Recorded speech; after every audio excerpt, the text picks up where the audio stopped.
Welcome my dear students. আজকের ভিডিওতে আমি ক্লাস 9-এর ইতিহাস বিষয়ের উপর আলোচনা করব। ক্লাস 9-এর ইতিহাসের আমাদের দ্বিতীয় চ্যাপ্টার আছে নেপোলিয়ন সম্পর্কে আলোচনা, জাতীয়তাবাদ সম্পর্কে আলোচনা। একাধিক ভিডিও আমি তোমাদের দিয়েছি, সেই ভিডিওগুলো দেখছো। আজকের ভিডিওতে আমি আলোচনা করব নেপোলিয়ন বোনাপার্টের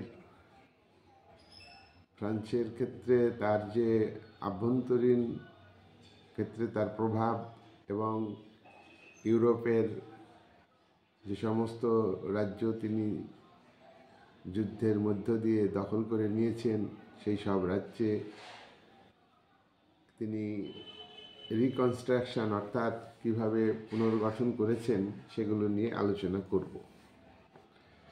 আমরা প্রথমেই আলোচনা করব যে নেপোলিয়ন বোনাপার্ট একজন যোদ্ধা, একজন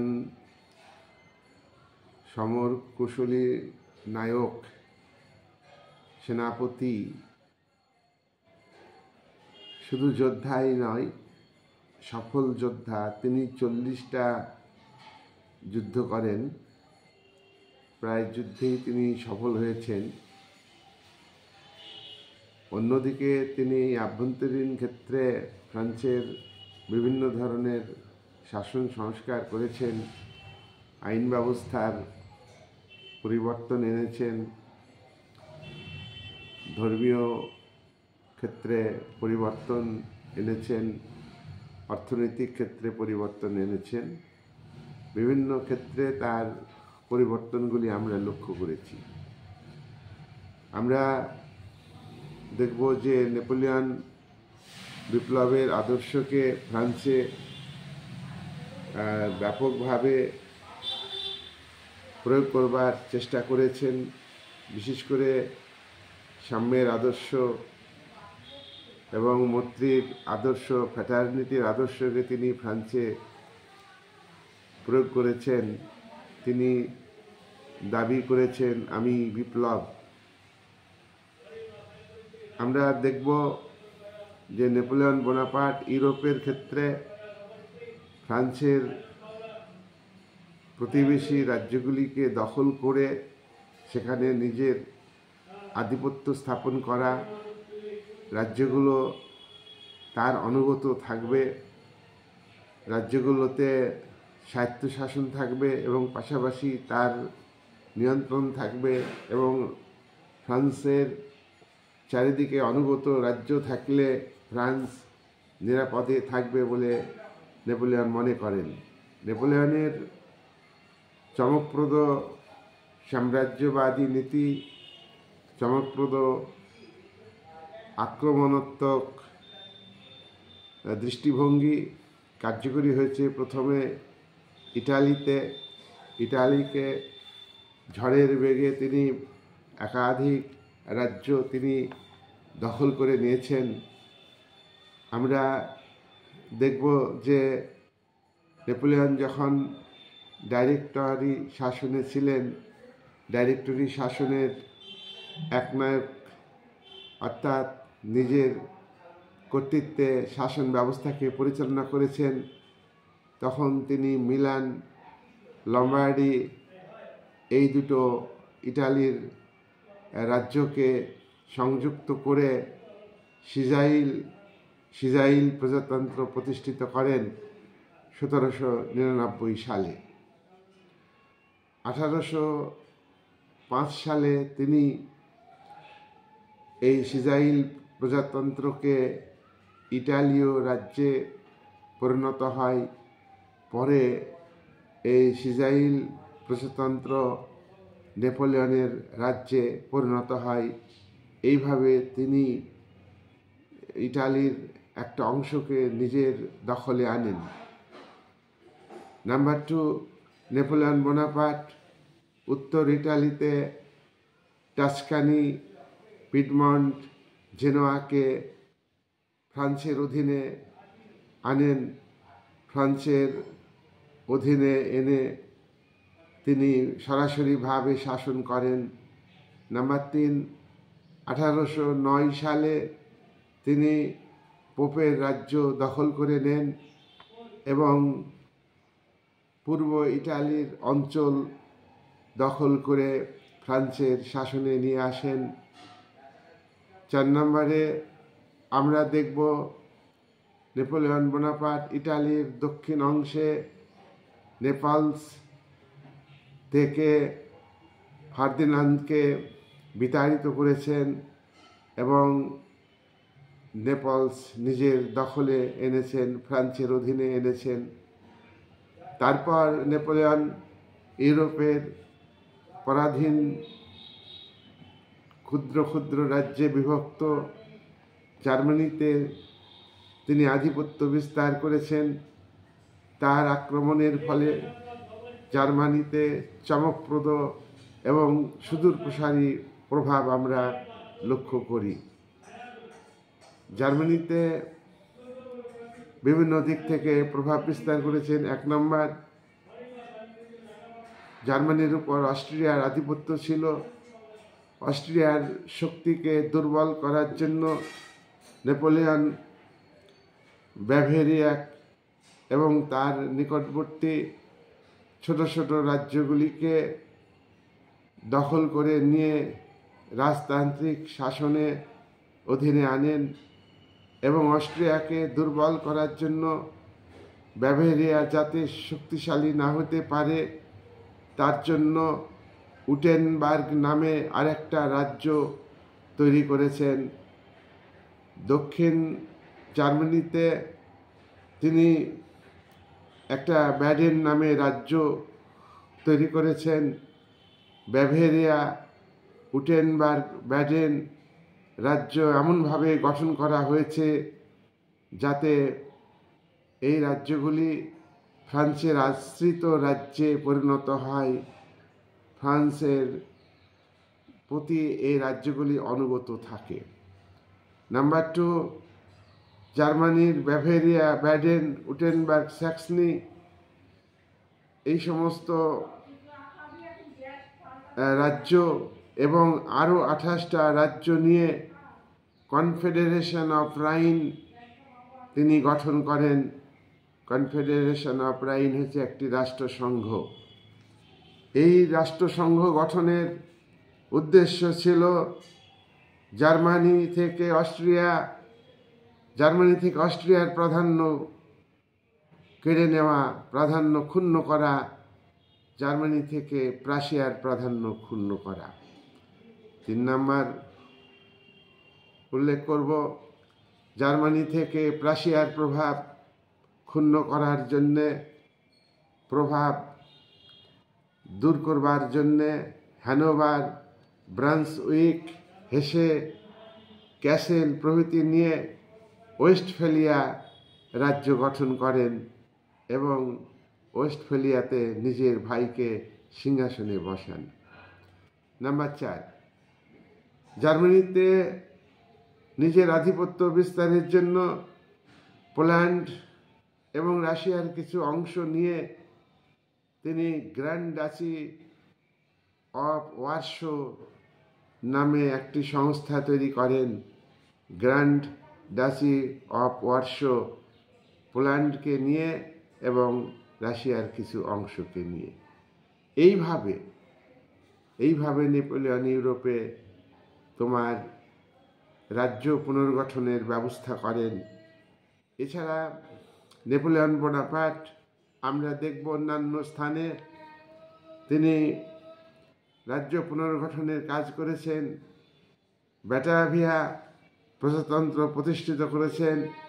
পরে এই ব্যাটাভিয়া প্রজাতন্ত্র হল্যান্ড রাজ্যে পরিণত হয়েছে এবং সুইজারল্যান্ডের হেলভেটিক প্রজাতন্ত্রের জায়গায় সুইস কনফেডারেশন গঠন করেছেন। আমরা দেখলাম যে জার্মানিতে এবং ইটালিতে নেপোলিয়ন রাজ্য পুনর্গঠন করেছেন, বিভিন্ন জায়গাকে যুক্ত করেছেন, আবার কোনো জায়গাকে ভেঙে একাধিক অংশে ভাগ করেছেন। এইভাবে অস্ট্রিয়ার প্রাধান্যকে ক্ষুণ্ণ করবার জন্য নেপোলিয়ন বোনাপার্ট একটা বিশেষ ভূমিকা পালন করেছেন।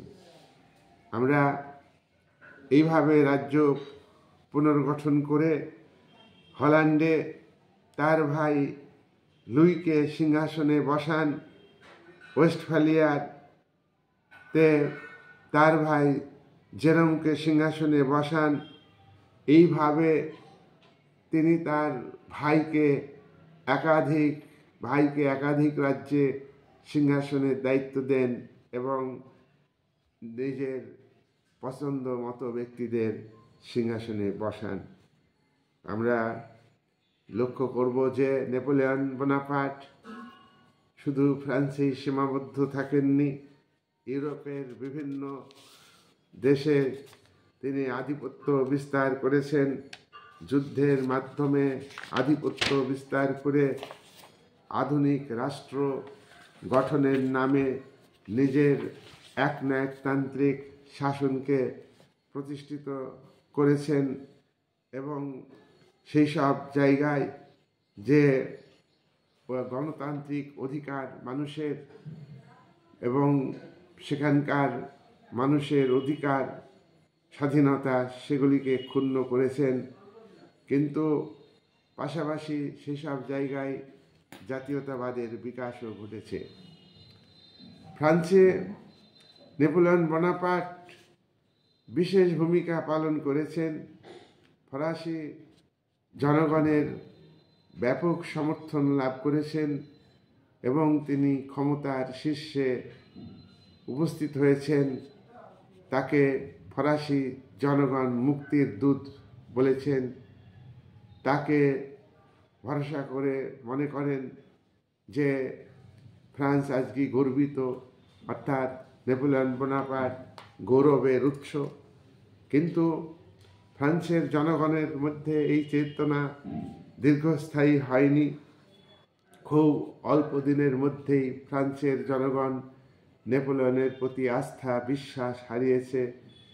কারণ নেপোলিয়ন বোনাপার্ট ফ্রান্সের মধ্যে জনগণের মধ্যে ব্যক্তির যে স্বাধীনতা ছিল, গণতান্ত্রিক যে অধিকার ছিল, নেপোলিয়ন তা কেড়ে নিয়েছিলেন। নেপোলিয়ন ফ্রান্সের মধ্যে গুপ্তচর নিয়োগ করে ফরাসি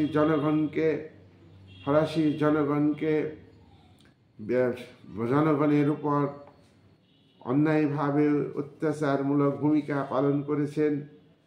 তিনি স্বৈরাচারী নীতি গ্রহণ করেছেন।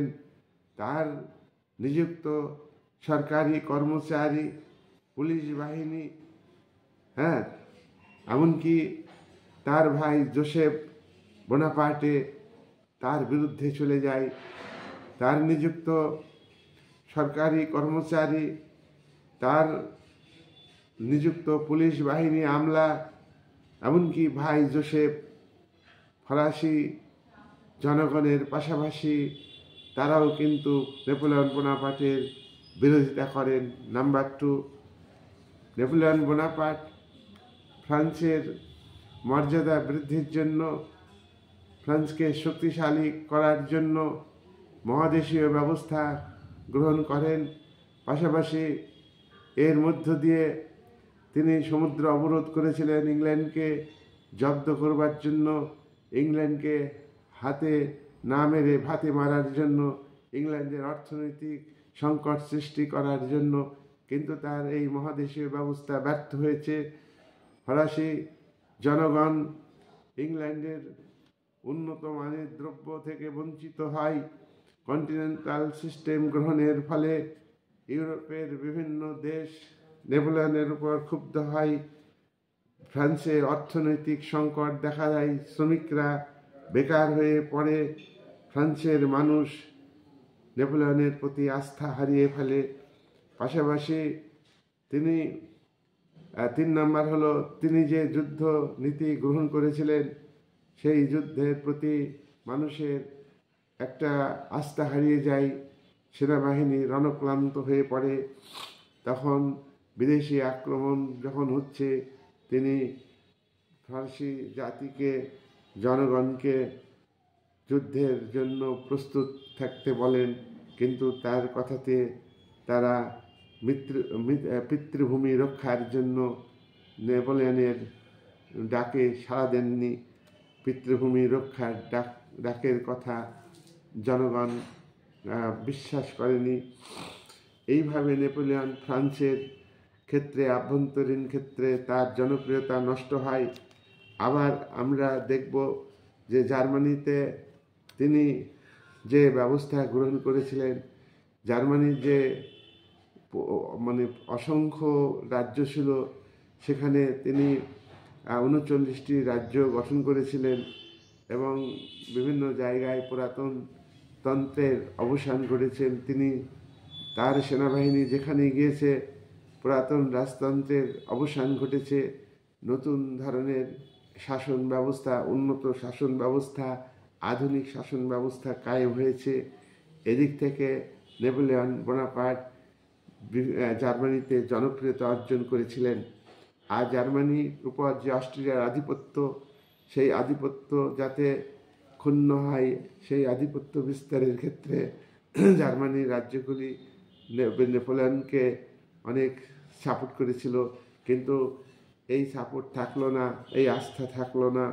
তার কারণ ফ্রান্সের শিক্ষিত সমাজ, বিশ্ববিদ্যালয় থেকে শুরু করে যারা সচেতন মানুষ, তারা জনগণের মধ্যে প্রচার চালায় নেপোলিয়নের বিরুদ্ধে, নেপোলিয়নের একনায়কতান্ত্রিক শাসনের বিরুদ্ধে। নেপোলিয়ন অস্ট্রিয়ার জায়গা দখল করে জার্মানিকে শোষণ করতে চায়। তাই জার্মানির শুধু শিক্ষিত মানুষ নেপোলিয়নের বিরুদ্ধে ঐক্যবদ্ধ ও সোচ্চার হয়নি, তারা তো সোচ্চার হয়েছেন। তার পাশাপাশি কৃষকরা লাঙল ছেড়ে আন্দোলন সংগঠিত করেছেন। শ্রমিকরা হাতুড়ি ছেড়ে দিয়ে তারা নেপোলিয়নের বিরুদ্ধে আন্দোলন সংগঠিত করেছেন। এক কথায় সর্বস্তরের মানুষ, জার্মানির সর্বস্তরের মানুষ নেপোলিয়নের বিরোধিতা করেছেন। জনজাগরণ, নবগঠিত জাতীয়তাবাদ জার্মানিতে তৈরি হয়েছে। আগের যে জাতীয়তাবাদ ছিল, নেপোলিয়নের প্রতি যে বিশ্বাস ছিল, নেপোলিয়নকে বিপ্লবের তরবারি বলা হয়েছে। নেপোলিয়নকে তারা বলেছিল যে মুক্তিদাতা। সেই জায়গায় দাঁড়িয়ে জার্মানির জনগণ পরবর্তীকালে তারা সচেতন হয়ে কৃষক, শ্রমিক, সর্বস্তরের মানুষ, সাধারণ মানুষ, শিক্ষিত মানুষ, তারা নেপোলিয়নের বিরুদ্ধে সোচ্চার হয়েছিলেন। কিন্তু জার্মানির এই জাগরণ প্রাশিয়ার দিকে অবদান কম নয়। প্রাশিয়া জার্মানির বড় রাজ্য ছিল। আমরা দেখব নেপোলিয়নের নেতৃত্বে, নেপোলিয়নের অবদানের ফলে জার্মানিতে যে জাতীয়তাবাদ সৃষ্টি হয়েছে, নব জাগরণ সৃষ্টি হয়েছে, সেটা জার্মানির ঐক্য আন্দোলনে বিসমার্ক কাজে লাগিয়েছিলেন। বিসমার্ক জার্মানিকে স্বাধীন দেশে পরিণত করবার জন্য জার্মানির 39টা রাজ্যকে ঐক্যবদ্ধ করে অস্ট্রিয়ার শাসন থেকে, ফ্রান্সের শাসন থেকে ফ্রান্সেও দখল করে নিয়েছিলেন। সেই নেপোলিয়নের তৈরি জাতীয়তাবাদী তখন কাজ করেছে। ফ্রান্সের বিরুদ্ধে জার্মানিকে বড় যুদ্ধ করতে হয়েছে। সেডানের যুদ্ধে 1870 সালে, 1866 সালে শাডোয়ার যুদ্ধে অস্ট্রিয়ার বিরুদ্ধে জার্মানির জনগণ বিসমার্কের নেতৃত্বে আন্দোলন সংগঠিত করেছে। 1864 সালে তোমার ডেনমার্কের বিরুদ্ধে যুদ্ধ করেছে জার্মানির স্লেজভিগ এবং হলস্টিন প্রদেশের জনগণ। সব এই যে চেতনা জাগরণ, নেতৃত্ব বিসমার্ক দিতে পারে, কিন্তু অতীতে নেপোলিয়ন বোনাপার্টের বিরুদ্ধে যে জাতীয়তাবাদী আন্দোলন সংগঠিত হয়েছিল, নবজাগরণ, নতুন চেতনা জার্মান ভূখণ্ডের প্রতি সেখানকার মানুষের যে ভালোবাসা, সেই ভালোবাসাটা পরবর্তী জার্মানির ঐক্য আন্দোলনে কাজ করেছে। আমরা দেখব পর্তুগাল নেপোলিয়ন দখল করেছেন। নেপোলিয়ন যে কন্টিনেন্টাল সিস্টেম কার্যকরী করতে গিয়েছিলেন, সেখানে পর্তুগালের উপর তার আধিপত্য বিস্তার করা প্রয়োজন ছিল, পর্তুগাল দখল করার প্রয়োজন ছিল। পর্তুগাল দখল করতে গেলে স্পেনের ভিতর দিয়ে যেতে হবে। তাই স্পেনের শাসকের সঙ্গে নেপোলিয়ন বোনাপার্ট গোপন চুক্তি করেছিলেন এবং স্পেন ও ফ্রান্স স্পেনের মধ্য দিয়ে পর্তুগালকে আক্রমণ করে।